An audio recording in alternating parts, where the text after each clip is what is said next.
Breaking news, a titan of the century has died. Nelson Mandela, the man who taught the modern world you can transform anger into hope. He was 95, and it's not that his death was a surprise, but his life continues to astonish us as a masterclass in living the possibility of a better world.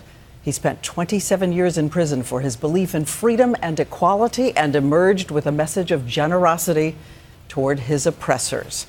And we have reaction from around the world tonight. But first, Good Morning America anchor Robin Roberts, who has traveled to South Africa several times, takes a look back at his extraordinary life, his unconquerable spirit.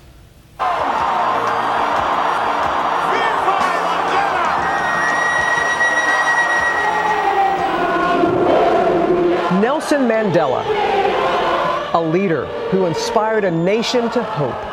That we shall build a society in which all South Africans, both black and white, will be able to walk tall. Forgive. A rainbow nation at peace with itself and the world. And believe in a better future.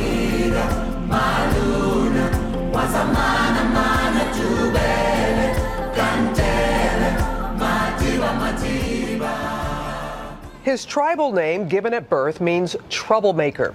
But on the first day of school, his teacher gave him a new name. You must have a Christian name. So I say, no, I don't have one. She says, from today, you're going to be Nelson. He was a boxer who became a lawyer and a leading voice in the African National Congress, the ANC, struggling to end the inequality of apartheid. White ruled South Africa's viciously enforced policy of racial segregation. But in 1960, after police shot and killed 69 protesters, the ANC, which had always been nonviolent, created a military wing under Mandela's command. There are many people who feel that it is useless and futile for us to continue talking peace and nonviolence against a government whose reply is only savage attacks. The regime, determined to maintain white rule, saw the inspiring young revolutionary as a threat. Our struggle is a truly national one. It is a struggle for the right to live. Mandela was imprisoned in 1962 and 2 years later sentenced to life in prison, accused of working to overthrow the government.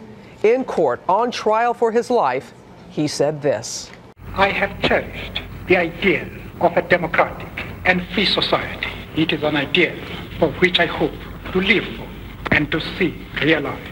But my Lord, if it needs be, it is an ideal for which I am prepared to die.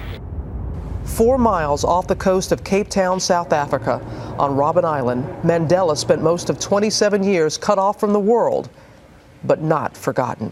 To spend 27 years at the prime of your life is a tragedy. And I regret, those years that I have wasted in prison. Mr. Nelson Mandela will be released at the Victor Verster prison.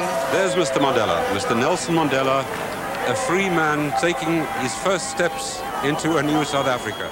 Released at the age of 72 in 1990, he remained ever vigilant that his country and its freedoms rested in the hands of the people. I stand here before you not as a prophet,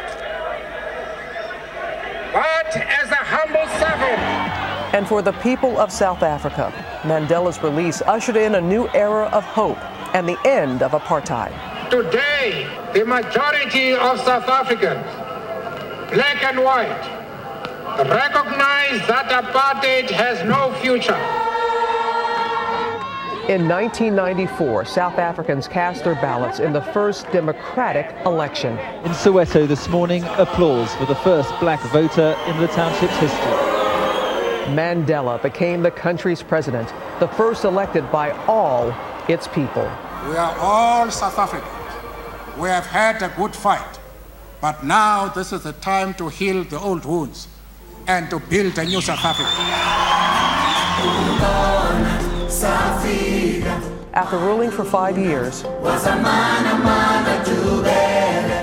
Nelson Mandela passed the torch to the next generation and became an elder statesman to the world, a fighter, a visionary, the voice of his people, and a moral compass for us all. A moral compass, and Robin Roberts joins us now. Again, Robin, you were there so many times. Talk to his family members. Several times I've been. The first time 10 years ago with my family, and we actually went to Robben Island and stood in Nelson Mandela's cell, and we couldn't fathom what it must have been like to have been in there all those years, and for him to emerge unscathed by bitterness and to stand for reconciliation.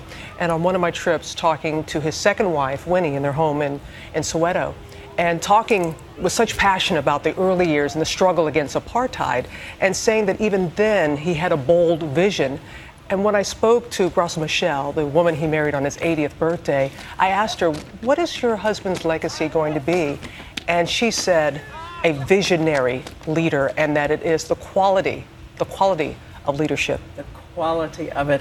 And I remember his saying once that there is nothing more powerful than the phrase, it is not right. And he wanted to right the wrongs and give each of us the feeling that we could do that too. And that's so powerful. That's right, in our lives, not just in the political world. Right. Thanks so much, Robin, and it's great that you are here with us tonight. And we do want to go to South Africa right now, where not long ago, President Zuma, the president of the country, with a simple sentence, broke the news to his countrymen. Our nation has lost its greatest son.